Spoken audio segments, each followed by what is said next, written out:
네, 우리 성도님들 인사드리겠습니다. 안녕하세요. 네, 반갑습니다. 우리 말씀 한 구절 먼저 좀 같이 보기를 원합니다. 시편 22편에 있는 말씀인데요. 시편 22편 3절 말씀을 먼저 펴주시면 감사하겠습니다.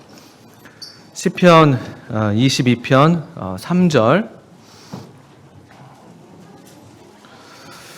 오늘 저희들이 함께 예배를 드리고 또 예배 시간에 주님을 기억하고 주님을 기념하고 높여드리는 찬송들을 또 한 성령 안에서 한 마음으로 올려드렸습니다. 그리고 또 마지막 예배 시간에 우리 함께 불렀던 찬송은 그 자리에서 일어나서 함께 또 찬송을 부르기도 했었고요. 또 오늘 우리 14구역, 여러분 14구역이 어느 구역이신지 아십니까?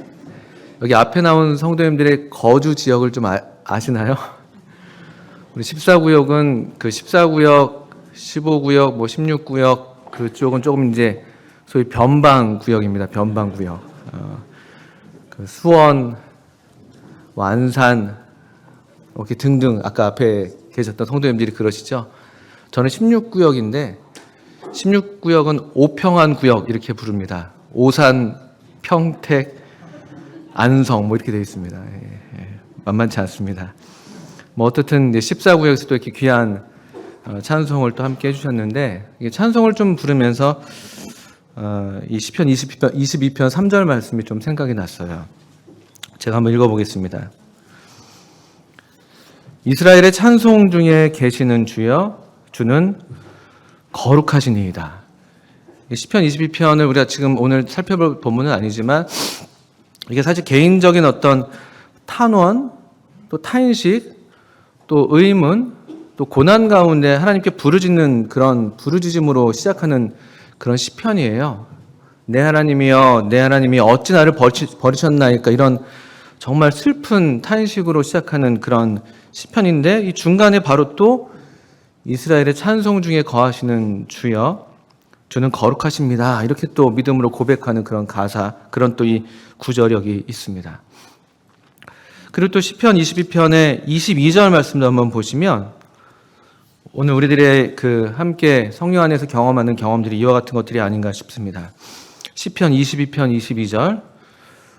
내가 주의 이름을 형제에게 선포하고 회중 가운데에서 주를 찬송하리이다. 주님의 이름을 형제에게 선포하고 또 회중 가운데에서 주님을 찬송한다. 또 이런 고백도 시편 22편 22절에 있습니다. 제가 오늘 예배 시간에 함께 우리 성도님들과 예배를 드리면서 제가 이제 맨 앞에 보통 이제 맨 앞에 제가 앉긴 합니다. 지정석은 아닌데 이렇게 저기 앉게 됩니다. 오늘은 좀 바뀌었습니다. 제 옆에 제가 원래 앉던 자리에 김우태 형님이 오셔서 앉아 계시더라고요. 그래서 제가 옆으로 비껴 앉았습니다. 그래서 뒤에 어느 성도님들이 얼마큼 계신지 다 돌아보지 못하고 알지 못합니다. 그런데 찬송을 예배를 드리고 또 찬송을 부르면서 이게 함께 우리가 주님 안에서 이 형제 자매로서 함께 주님을 찬송하는 이 경험이 얼마나 놀라운 일인가. 그 참 놀라운 일이죠.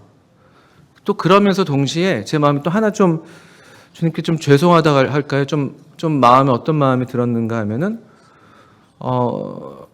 우리 성도님들 제 뒤에 이렇게 무수하게 앉아 계신 성도님들을 우리가 다 알지 못한다는 사실이죠. 우리 형제자매님들의 삶이 어떤 삶을 살고 계시는지, 또 개인적으로 어떤 주님을 향한 찬송이 있고 노래가 있으신지, 또 어떤 기도가 있으시고 어떤 탄식이 있으시고 또 어떤 눈물이 있으신지 그걸 다 알지 못한다는 사실을 좀 하게 됐습니다. 또 그렇지만 또 동시에 우리 하나님 아버지께서는 우리 성도님들이 한 분 한 분의 그 사정을 다 아시고 그 삶을 다 아시고 그 가정을 다 아시고 형편을 다 헤아리시는 그런 분이 계시지, 우리 주님이 그런 분이시지라고 할 때 또 그것이 제 마음이 또 위로가 되기도 했었습니다. 여러 마음이 이제 예배 시간마다 이렇게 좀 경험하게 되는데, 그런 감사의 마음도 있으면서 또 그런 좀 안타깝고 죄송한 마음도 있고, 그래서 사실 좀 궁금하긴 합니다. 그래도 성도님들 우리 교회를 모일 때 뭐 조금이라도 이제 소리가 좀 이렇게 뭐랄까요, 목소리가 좀 들리는 성도들은 그래도 우리 아무개 형제님이 지금 예배 드리고 계시지, 어떤 그분도 우리가 떠올리게 되잖아요. 뭐 이렇게 저같이 좀 앞에 나오는 경우라면은 뭐 나상표 형제 잘 살고 있겠거니 뭐 이런 생각도 하겠고, 머리가 좀 더 빠졌나 이런 생각도 하실 것이고, 또 뭐 제가 좀 훌쩍훌쩍 되니까 또 저를 염려하시는 그런 마음들도 이렇게 갖게 되시고, 제가 좀 그러면서 좀 그래도 좀 이렇게 그런 경우는 좀 그래도 성도님들이 생각하시는 경우가 있는데, 반면에 사실은 또 이 바쁜 일상을 보내시고 또 수요일 같은 때에도 이렇게 원하시지만 또 함께하지 못하시는 분들도 많으시고, 또 주일에도 이 바쁜 중에 또 고단한 중에 그래도 또 주님의 이름으로 모이는 이 모임을 사모하셔서 여기 함께 모이셨다가 또 같은 성령 안에서 주님을 사랑하는 똑같은 마음으로 예배하시고, 또 우리가 다 헤아리지 못하는, 알지 못하는 그런 심령으로 주님께 나오는 그런 성도님들이 얼마나 많이 계시겠는가. 또 그렇게 조용히 왔다가 그 조용히 가신 성도님들은 또 얼마나 많이 계실 것인가. 또 이런 생각들 또 좀 해보게 되는 것이죠. 그러니까 궁금한 게 사실입니다. 저는 이제 이쪽에 앉아 있어서 제가 주로 이렇게 눈을 마주치는 쪽은 이쪽 우리 학생들과 청년들입니다. 아까 여기 앞에 예배 시간에 찬영이죠? 찬영아? 반가워. 찬영이가 저랑 눈이 마주쳐가지고 저한테 인사를 이렇게 꾸벅 하더라고요. 맞죠? 아까? 네, 그렇습니다. 그런 것들, 그래도 좀 시선이 가면 그냥 궁금한 마음들이 좀 들어요. 우리 지금 이제 초등학교 졸업한 친구들이 여기 앞에 지금 4명이 쪼르르 앉아있는 것 같아요. 제가 볼 때는. 지난 뭐 대충 2월 말쯤에 이제 그 모든 초등 과정을 마치고 3월 2일 날 그 입학한 어엿한 지금 중학생들이 여기 앉아있는 거거든요. 저 아이들은 어떻게 지낼까? 또 저 내 집에 앉아서 무슨 얘기들을 이렇게 주고 받을 것인가? 또 학교 생활은 괜찮은 것인가? 뭐 등등등 생각도 들기도 하고. 또 저는 청년들과 이제 함께 하는데, 제가 한 몇 년간은 이제 저를 배려해줘서 분반은 하지 않게 했었습니다. 분반은 하지 않고 이제 청년들과 이렇게 하나님 말씀을 같이 이제 배우고 뭐 나누는 그런 것만 주로 했었는데, 올해는 분반에 함께 와도 좋다는 그런 뭐랄까, 일종의 특권이죠, 특권. 분반에 제가 이제 함께 하게 됐는데, 2주 2번 함께 했습니다. 3월달 이제 새 학기가 시작해서. 얼마나 저는 좋은지 모르겠어요. 근데 제 마음에 이렇게 저는 막 너무 좋은데 그런 얘기를 농담처럼 하는데, 내가 너무 주책인가 이런 생각이 들기도 하고, 청년들은 안 좋아하는데 나만 이러면 이게 참 그런데 이런 생각이 들기도 합니다. 근데 이제 어떤 그래도 즐거움과 기쁨인가 하면은 우리가 다 그런 마음들이 다 있으시잖아요. 성도님들이 향한 그런 관심과 뭐 사랑이랄까요? 그런 것들이 저보다 훨씬 더 크실 텐데, 그래서 어떤 성도가 어떻게 살고 계신지, 또 이렇게 주님을 이렇게 경험하셨구나, 또 이렇게 주님을 이렇게 누리고 계시는구나, 또 이런 기도 제목이 있으시구나, 이런 것들을 알면서 더 이렇게 서로 알면서 더 어떤 사랑이 깊어지는, 또 더 사랑스럽게 되는 그런 경험들이죠. 이제 그런 어떤 경험이 우리 모두에게 다 필요한 것인데, 그게 참 저만 봐도 그렇고 참 부족한 게 좀 안타까운 것 같아요. 그게 좀 사실이죠. 할 수 있는데 우리 성도님들이 또 여러 모양으로 교제하시고 또 돌아보시고, 구역에서 오늘 14구역의 찬송 얼마나 아름답습니까? 화음 이런 거 없거든요. 그냥 이렇게 재창이라도 재창, 똑같은 멜로디를 크게 부르는 이 아름다운 찬송 너무 좋습니다. 제가 카톡방에 같이 있는데 찬송을 선택하시는 그 과정도 뭐 이렇게 큰 고민이 별로 없습니다.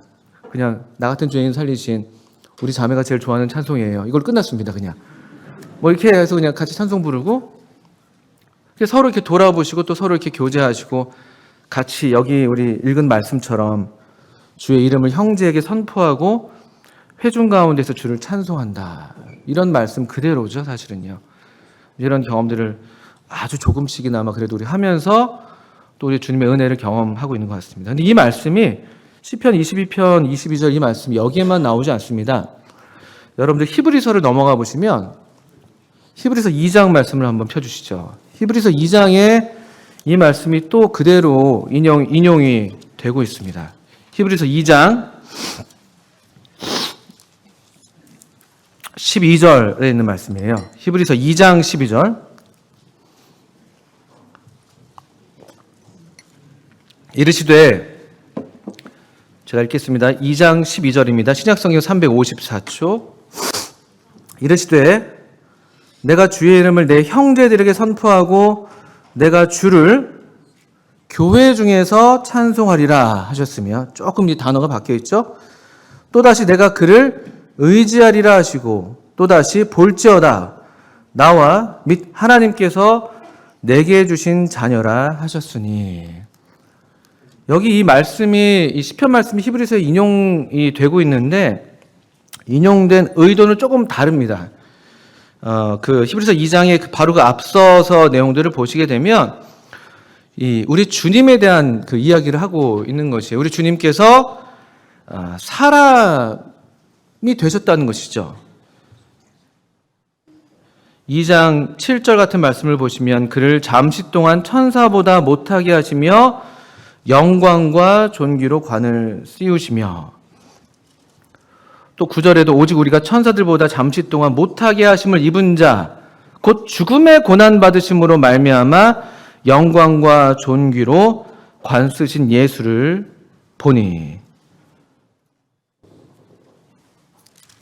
이게 무슨 말씀인가 하면 우리 예수님께서, 하나님의 아들 예수님께서 우리와 똑같은 사람이 되셔서 우리 가운데 함께 하셨다는 그 진리를 지금 이 시편 22편 말씀을 들어서 인용해서 지금 우리에게 증거하고 있는 그런 본문입니다. 이 주님께서 저와 여러분을 가리켜서 형제라고 부른다는 것이죠. 형제라고. 우리와 똑같은 혈육을 입은 사람으로 오셔서 우리를 형제라고 부르고 계시다는 것입니다. 2장 12절의 그 말씀이, 그 시편 22편을 인용한 그 의도가 그렇습니다. 또 13절에도 하나님께서 내게 주신 자녀다라고 하면서 우리 주님께서 우리 성도들을 가리켜서, 저와 여러분을 가리켜서 형제라 부르시고 또 자녀라고 부르고 계시다는 그런 말씀입니다. 이게 대단히 놀라운 말씀인 것이죠. 하나님의 아들 예수님, 그분은 하나님의 형상이십니다. 우리 히브리서 1장 3절 같은 말씀을 보시면 이는 하나님의 영광의 광채시오 그 본체의 형상이시라 그의 능력의 말씀으로 만물을 붙드시며 죄를 정결하게 하는 일을 하시고 높은 곳에 계신 지극히 크신 이의 우편에 앉으셨느니라. 아주 높으신 하나님의 본체의 형상, 영광의 광채, 만물을 붙드시는 분, 모든 세계를 지으신 분, 만유의 상속자, 감히 우리가 그분과 버금할 수 없는 아주 탁월하신 분, 이 어떤 그 피조물보다도, 어떤 누구보다도, 천사보다도 또 모세보다도 더 뛰어나신 분, 세상에 어떤 누구도 비길 수 없는 하나님의 본체의 형상이신 그 하나님의 아드님 예수님께서 놀랍게도 우리와 똑같은 혈육을, 사람이 되시고 혈육을 입으셔서 우리를 형제라 부르기를 부끄러워 아니하신다는 것이죠. 그리고 우리를 자녀라 부르시는데 이게 우리를 그냥 자녀가 아니죠. 우리도 부모인 우리 성도님이 많이 계신데 복음서에서 주님께서 이런 말씀을 하십니다. 너희가 악할지라도 자식에게 좋은 것을 줄 알거든. 그렇게 말씀하시는 그런 구절이 있죠. 우리가 다 악하죠. 사람이 다 악합니다.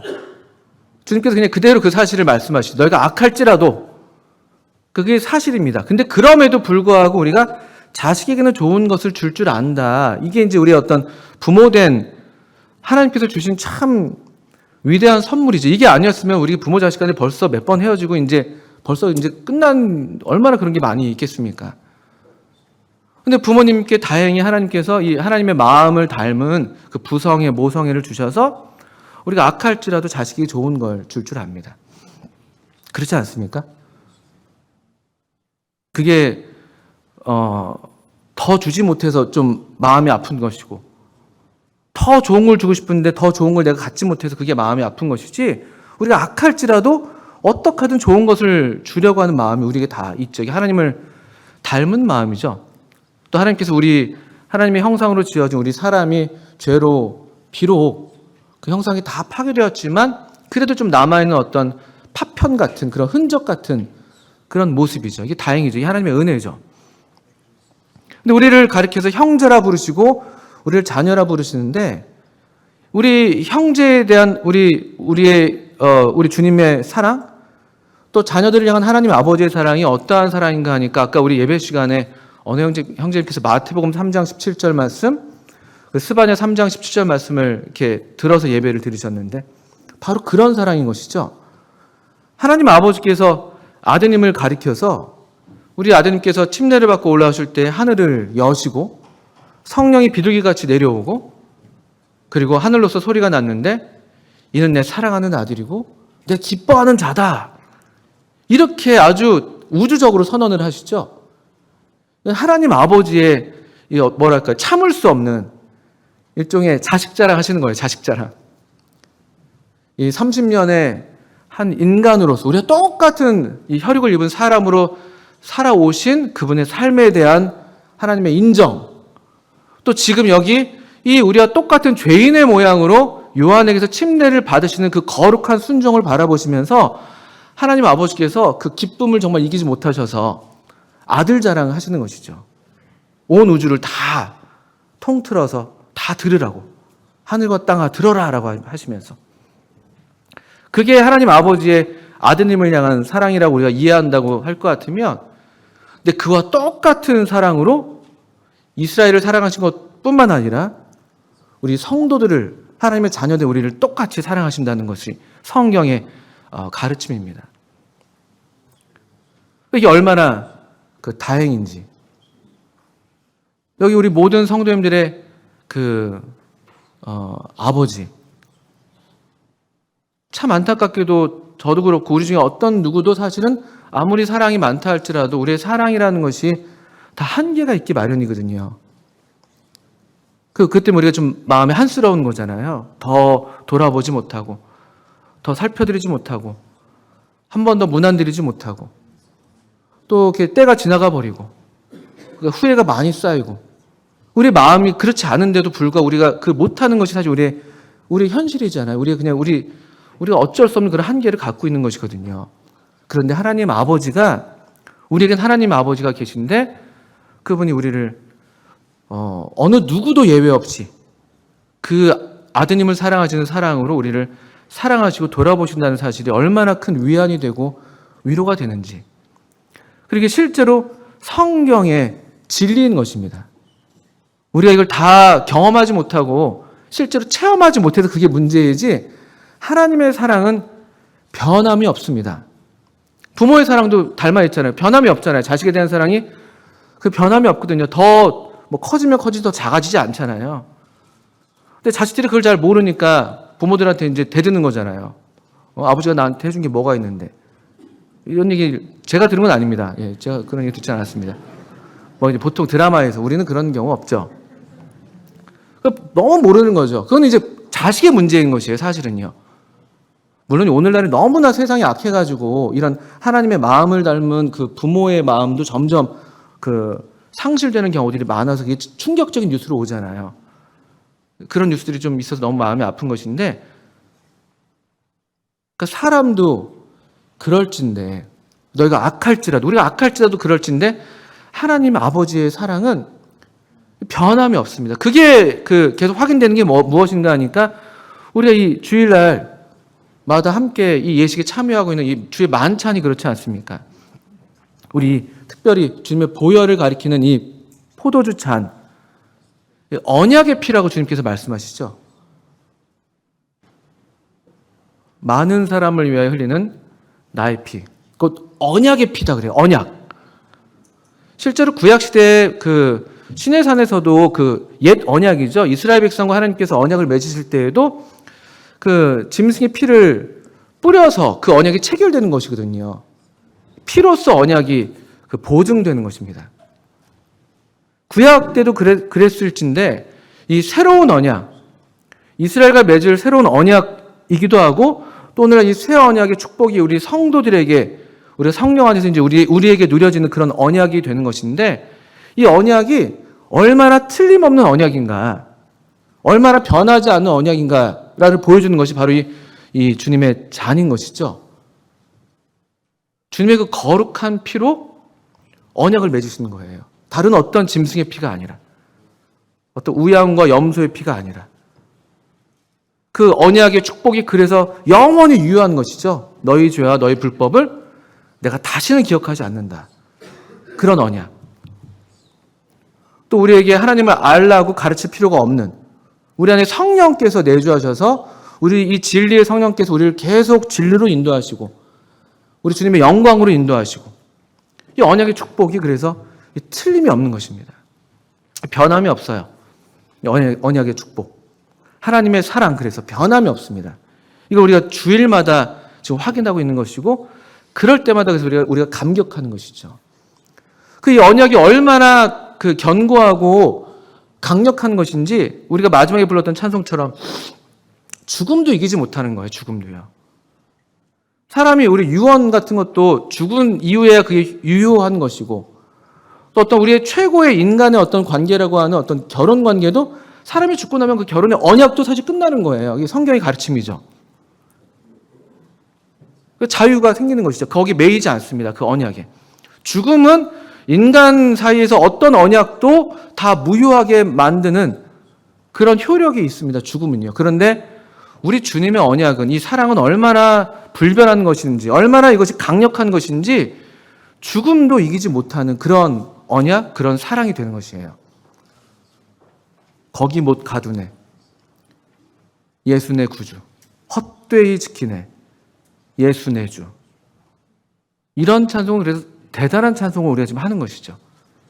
이 부활의 사실은 그래서 단순하게 그냥 예수라는 사람이 그냥 죽었다가 살아났다는데 나는 잘 모르겠어, 이런 걸로 끝나는 것이 아니라 실제로 그래서 우리 삶에 엄청난 능력이 되는 것이죠. 주님이 부활하셨기 때문에 그분이 우리를 향하신 이 말씀들이 하나도 그 효력이 없어지는 게 하나도 없습니다. 그대로 유효한 것이죠. 우리 주님께서 계속 살아계시기 때문에, 죽음도 이 언약을 무효화할 수 없기 때문에, 오히려 이 죽음으로써 이 언약이 더욱 사실은 더 강력하게 체결됐다고 말할 수 있는 것이죠. 그분이 흘리신 피가 죽음으로 말미암는 피니까요. 놀라운 사실을 우리가 주마다 경험하고 있는 것입니다. 우리 히브리서 2장을 읽었었는데요. 그 뒤에 조금 더 읽어보시면, 그래서 2장 14절부터 계속 읽어보겠습니다. 자녀들은 혈과 육에 속하였음에 그도 또한 같은 모양으로 혈과 육을 함께 지니심은 죽음을 통하여 죽음의 세력을 잡은 자 곧 마귀를 멸하시며 또 죽기를 무서워함으로 한평생 매어 종로를 타는 모든 자들을 놓아주려 하심이니. 왜 주님께서 이 혈과 육에 함께 속하셨는가, 그 이유를 밝히시는데, 그 이유가 지금 앞에서 잠깐 말씀드렸던 것처럼 그분이 죽기 위하셔서 혈과 육을 입으시는 거예요. 죽기 위하셔서 죽음을 경험하셔야만 했기 때문에 우리가 똑같은 사람이 되셔야 했던 것이죠. 왠가 하니까 죽음을 통해서 죽음의 세력을 잡은 자 마귀를 멸하시는 아주 신비한, 아주 거룩한 여기 그 방법이랄까요? 하나님만이 생각하시는 그런 방법인 것이죠. 우리 사람 중에 어떤 사람도 죽음을 이기지 못하잖아요.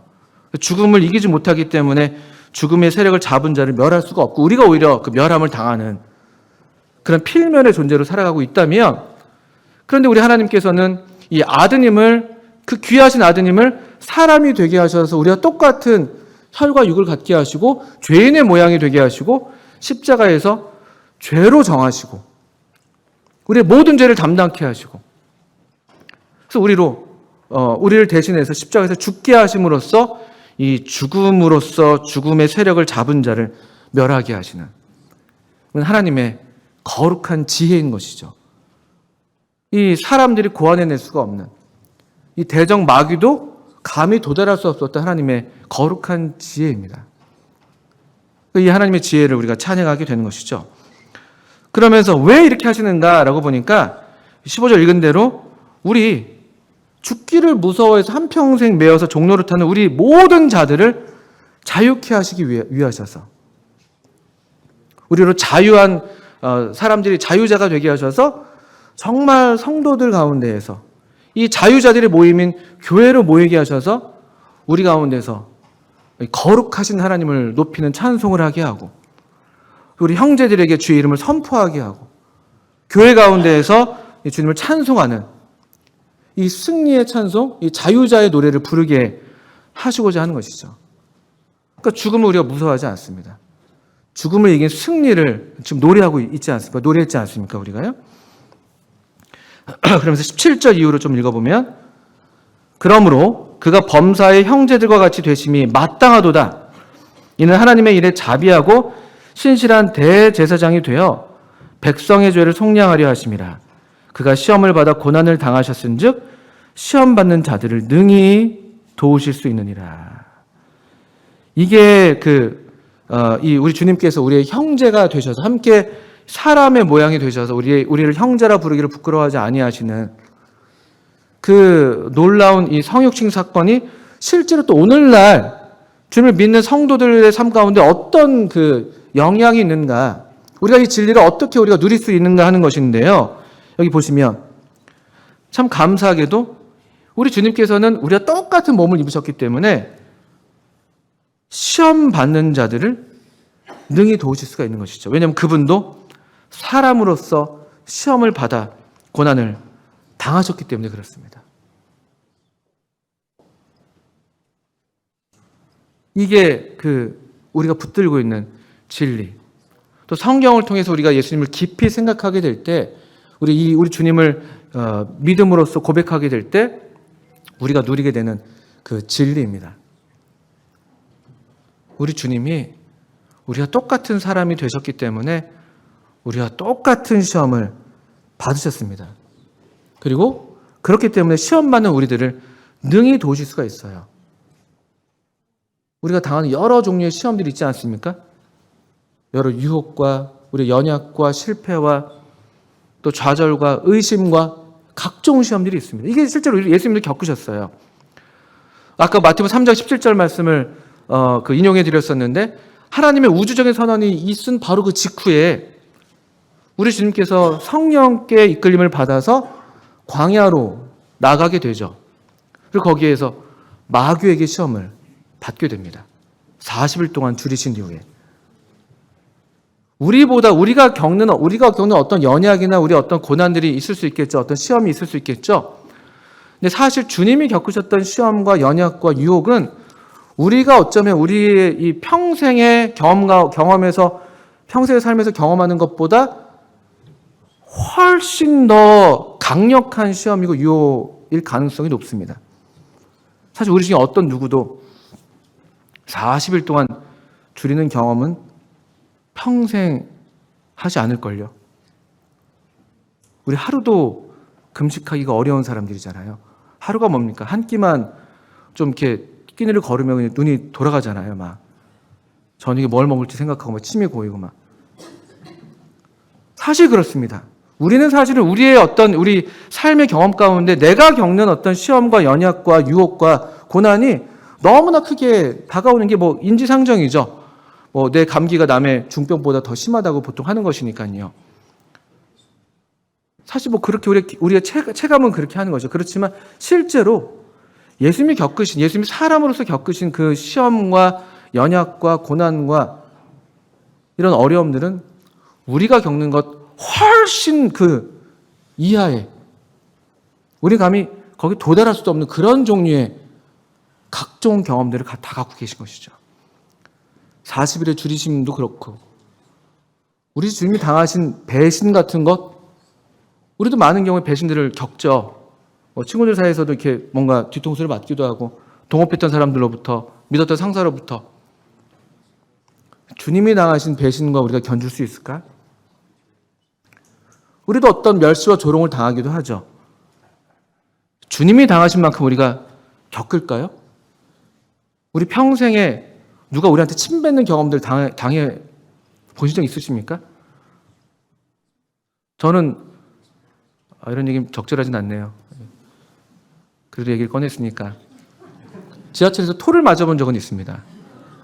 제가 대학교 때 수유역에서. 그분이 저를 멸시해서 그런 건 아니었습니다. 술 취한 분이셨어요. 제가 이제 서 있었는데 하얀색 남방을 입고 지금도 기억이 생생합니다. 하얀색 남방에 청바지 딱 제가 멋부리고 63kg 대학교 때니까요. 갑자기 뒤가 뜨뜻해지고 사람들 우악하더라고요. 뭐 제가 좀 그런가요? 뭐 여담입니다만 누가 우리를 멸시해서 야, 너 참 정말 내가 너 참 보기가 싫다. 뭐 그래서 우리를 살짝 뭐 외면하고 무시하는 경우는 있을 수 있겠지만 그 앞에 와서 누가 우리한테 침뱉는 경험들 우리가 겪으십니까? 누가 우리한테 와서 그 주먹으로 얼굴을 막 치면서 뭐 싸울 때도 물론 있었겠지만 치면서 막 그런 일도 우리 사실 겪지 않습니다. 특별한 경우가 아니라면요. 그러니까 주님이 이 2장 18절 말씀, 2장 17절 18절 읽었는데 그러므로 그가 범사의 형제들과 같이 되심이 마땅하도다. 형제들 훨씬 그 이상이 되시는 것이죠. 그러니까 주님이 이해하지 못하시는 우리 삶의 어떤 경험도 없습니다. 좋은 쪽에서도 그렇고 나쁜 쪽에서도 그렇습니다. 주님처럼 아버지 하나님의 사랑을 온전하게 받는 그런 인생도 없고 그분처럼 지극히 높아지는 그런 인생도 없고 모든 면에서 우리 주님은 우리 인간의 경험을 뛰어넘으시는 초월하시는 많은 사람 중에서 항상 으뜸이신 만민 중에서 뛰어나신 그런 분이시죠. 여러 면에서 그 높아지심에서도 그렇고 사실은 그 낮아지심에서도 그렇습니다. 그러니까 또 게다가 2장 17절 보시면 우리 주님은 얼마나 참 우리와 다르신지 이는 하나님의 일에 자비하고 신실한 우리 주님은 자비하시기도 하고 신실하시기도 하십니다. 우리 둘을 다 이렇게 겸비하기가 생각보다 쉽지 않죠. 대체로 좀 사람이 온순하고 좀 이렇게 사랑이 많은 사람들은 신실하기가 쉽지가 않습니다. 이렇게 구멍이 많이 생기잖아요. 이 사람을 챙기다 보면 해야 될 저희를 놓치게 되고 또 이 일을 하다 보면 이 사람 또 막 급해서 막 돕고 있으면 또 해야 될 어떤 일들을 놓치게 되고 뭐 그런 일들이 있습니다. 그런 성향의 우리 그런 분들 계시죠. 또 반면에 아주 충성스러운 어떤 분들은 자비하기가 쉽지가 않아요. 일에 충실하시니까. 그러니까 어떤 사람을 돌아봐야 되는데 해야 될 업무가 있으면 그거 먼저 하느라고 또 그렇죠. 그게 나쁜 건 아닙니다. 다 우리는 그런 것이죠. 그런데 우리 주님은 자비하시기도 하고 신실하기도 하세요. 백성의 죄를 속량하시는 일을 하시는데 우리의 죄, 우리의 연약, 우리의 어떤 실패, 우리의 어떤 시험, 시련 이 모든 것들을 다 대신해서 갚아주시는 일에 있어서 자비한 심정으로 누구보다도 자비한 마음으로 우리를 대해주시는 분이세요. 사람들은 그렇게 못해요. 아무리 착한 사람이고 아무리 좋은 사람이라도 뭐 좀 마음에 여유가 있고 힘이 있어야지 그래도 좀 이렇게 동정도 하게 되지만 내가 바쁘고 내가 고단하면요 뭐 얼마간 조금이라도 있었던 자비라는 것도 금방 사라지기 마련이잖아요. 그러니까 자식들한테도 이렇게 예쁘다 하다가도 또 금세 내가 피곤하고 힘들면은 막 짜증을 확 부리는 거잖아요. 그런데 우리 주님은 안 그러세요. 얼마나 이 자비하시는 일에 무궁하신지 무궁한 자비로 무궁한 사랑으로 우리를 사랑하시는 다함이 없는 자비세요. 또 게다가 얼마나 신실하신지 신실하다는 말은 믿음직하다는 말이죠. 하시는 일에 있어서 실수가 없으십니다. 빠뜨리는 일이 없으세요. 내가 바빠서 너를 못 봤다. 야, 내가 사람이 이렇게 많은데 언제 너를 다 돌아보겠냐? 그렇게 안 하신다는 것이에요. 우리 모든 사람 중에서 똑같은 자비하심으로 똑같은 신실하심으로 우리의 이 시험을 도우시는 분이신 것이죠. 18절에 시험 받는 자들을 능히 이 얼마나 사실 놀라운 말씀입니까? 능력이에요, 능력. 우리 주님 하실 수가 있어요. 시험 받는 누구라도 예외 없이 사람이 많아서 뭐 이렇게 돕지 못하는 그런 문제가 주님께 있지 않습니다. 또 뭐 이렇게 자비에 있어서 또는 뭐 돕는 능력에 있어서 부족해서 돕지 못하는 그런 일이 있지 않으세요. 능히 도우실 수 있습니다. 히브리서 4장에 좀 넘겨보시면 그 비슷한 말씀이 여기 또 나와 있습니다. 히브리서 4장 14절. 여기 대제사장으로서 우리 주님을 여기 히브리서에서 보여주고 있는데요. 아까 2장 읽었던 부분도 그렇고요. 4장 14절 보시면 그러므로 우리에게 큰 대제사장이 계시니 승천하시니 곧 하나님의 아들 예수시라 우리가 믿는 도리를 굳게 잡을지어다. 여기서 믿는 도리는 이 예수님이에요. 예수님. 승천하신 분, 큰 대제사장. 우리가 물론 우리도 다 제사장으로 부름 받았죠. 주님께 대한 제사장의 직무도 있고 우리 상호 서로 형제 자매들에 대한 제사장의 책무가 있기도 합니다. 서로의 죄를 우리가 속량하는 것이죠. 또는 그 성막에서 봉사했던 레위인들처럼 이 발을 씻기기도 하고 그들의 허물을 또 감당하기도 하고 우리도 상호 간에 그런 또 책무가 다 있습니다. 사실은. 그런데 여기 히브리서 4장에서는 우리들도 그런 어떤 역할들을 하는 것이 물론 있습니다만 여기 보면 믿는 도리는 우리가 믿는 도리는 여기 큰 대제사장 우리에게 계신 하나님의 아들 예수 하나님의 아들 예수 이게 예수라는 말이 그분의 사람으로서의 이름이잖아요. 예수. 근데 하나님의 아들 예수 완전한 하나님이시면서 완전한 사람이신 50대 50으로 이걸 균형을 맞추는 그런 종류가 아니라 100% 하나님이시면서 100% 사람이신 그 능력에 있어서는 하나님이세요. 그분이 사람을 이해하시는 일에 있어서도 하나님이시면서 동시에 또 사람으로서 완전히 우리 사람을 이해하시는 동정하시는 이 하나님의 아들 예수 그러니까 우리가 믿는 도리 이 예수님 하나님의 아들 예수님을 굳게 잡으라고 권면하고 있습니다.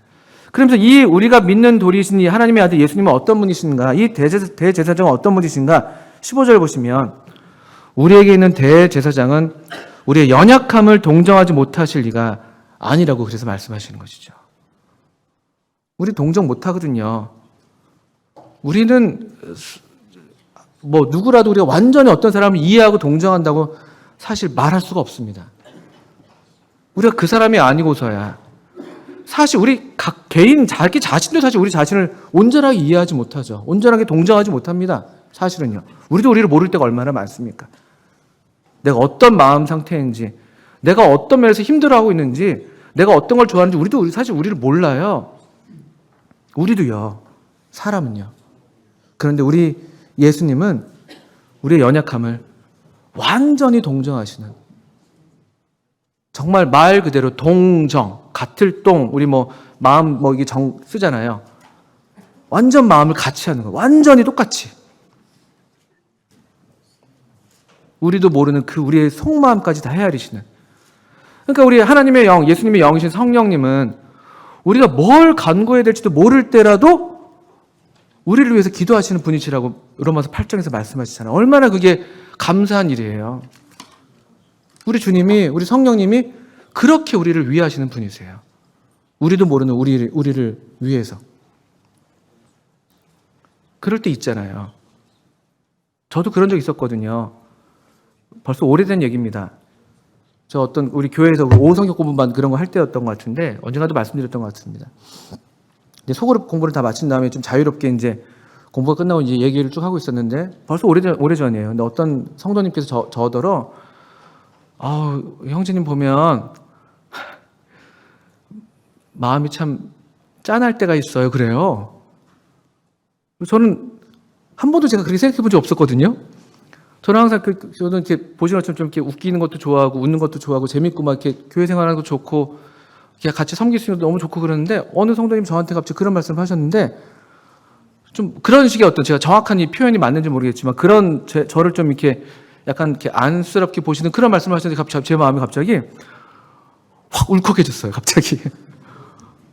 내가 정말 그런 건가 싶기도 하고 하여튼 그런 경험들 있습니다.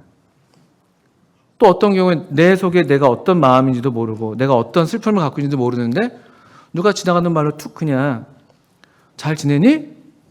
그냥 별 의미 없이 물어보는 경우도 있잖아요.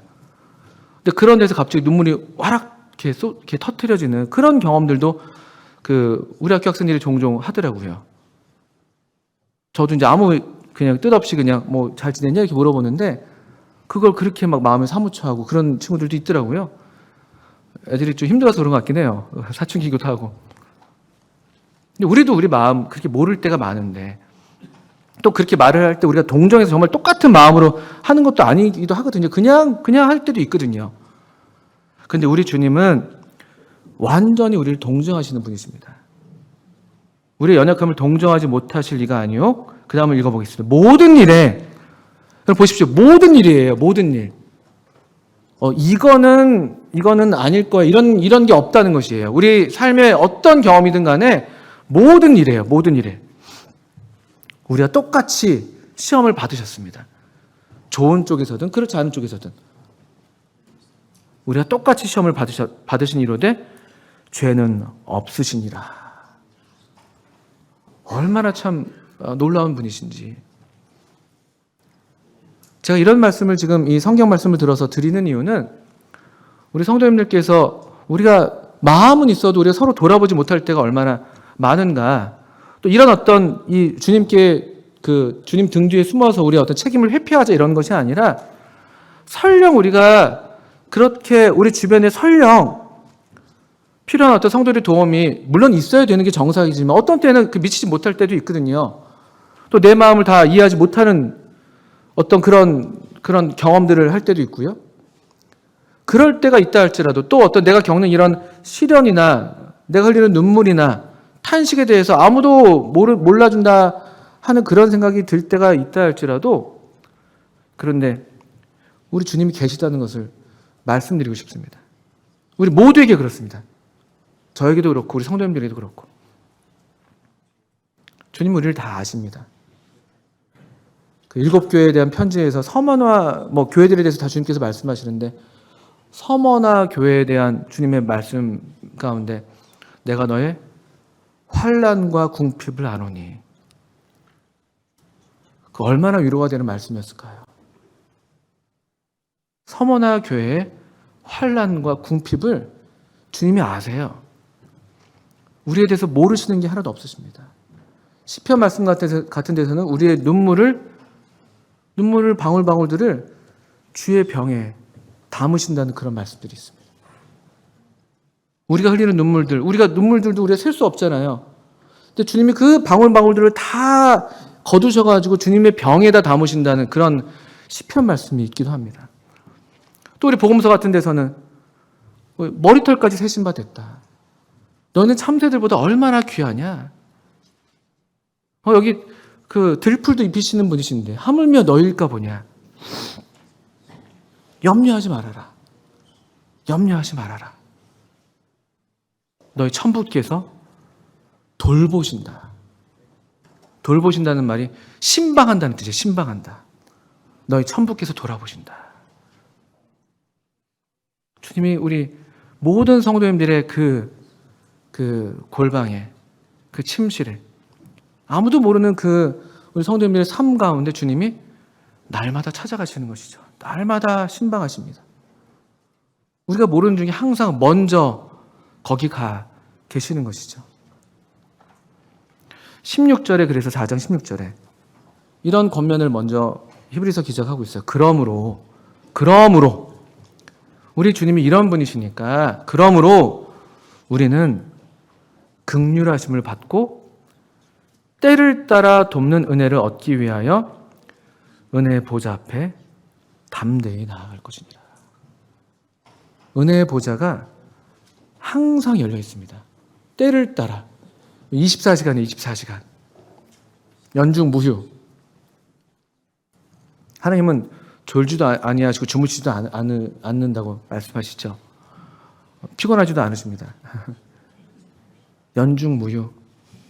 항상 열려 있어요. 은혜의 보좌는. 그리고 언제든지 우리가 은혜의 보좌를 향하기만 하면 사실은 항상 먼저 거기 계시죠. 항상 먼저 거기 계십니다. 우리가 주님께 고개를 돌리기만 하면 항상 거기 우리를 향하신 주님의 얼굴을 우리가 마주할 수 있을 것입니다. 이게 그러므로라는 이 소결론의 말씀이 되는 것입니다.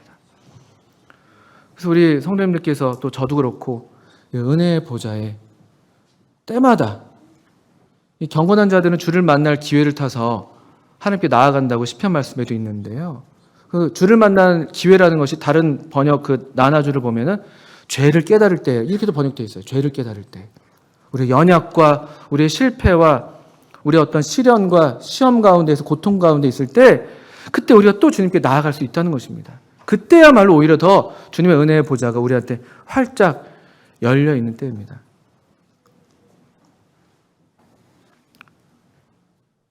그리고 또 하나 이 히브리서 4장 말씀에 또 제가 2장과 4장의 부분을 읽었는데 3장 말씀을 한 구절 먼저 읽겠습니다. 3장 1절에요.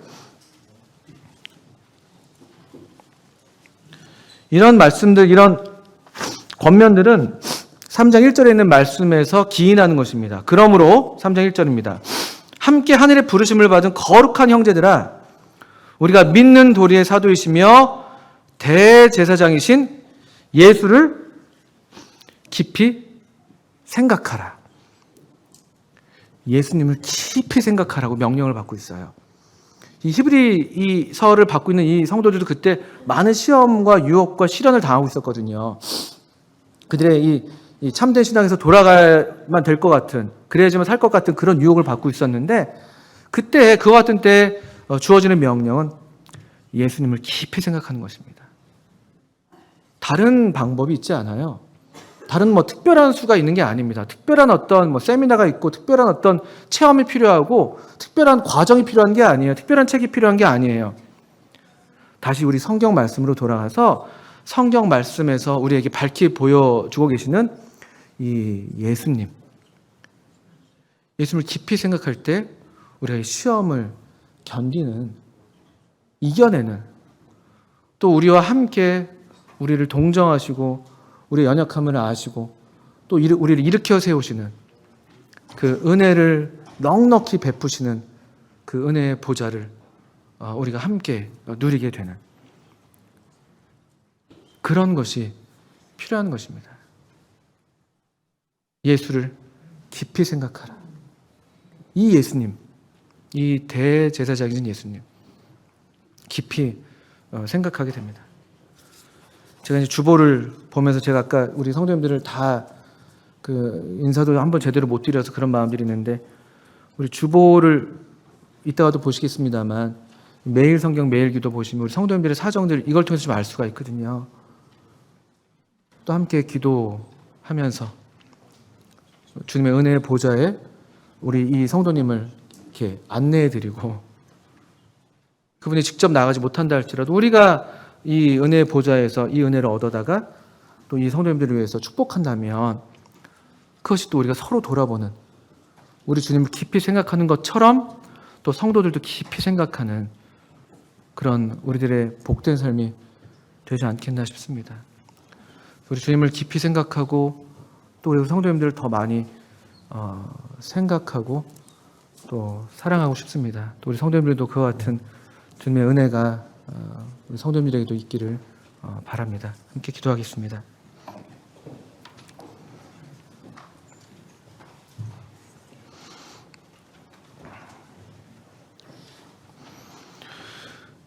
우리의 찬송 중에 거하시는 주님을 찬양 드립니다. 또 우리로 형제라 부르시기를 부끄러워하지 아니하시고 우리로 사랑받는 자녀로 불러주시는 참 우리의 참 좋으신 하나님 아버지, 또 귀하신 주님 우리 예수님을 또 찬양 드립니다. 주님 우리를 도우셔서 이 주님을 깊이 생각하게 하시고 우리의 믿는 도리를 굳게 잡게 하셔서 이와 같은 시련의 시기에 또 우리 삶에서 당하는 여러 참 연약과 또 실패와 환난 가운데에서 넉넉히 승리하는 또 이겨내는 그런 은혜를 때마다 얻게 해주시기를 간절히 기도합니다. 또 우리가 구하기 전에 또 구하는 것이나 생각하는 것에 더욱 넘치도록 능히 하실 우리 하나님 아버지께 감사와 영광을 돌려드리며 우리 모든 성도님들이 또 이렇게 주님을 깊이 생각하고 또 서로 돌아보는 귀한 사랑의 삶을 살도록 인도해 주시기를 기도합니다. 예수님의 이름으로 기도합니다. 아멘. 네, 감사합니다.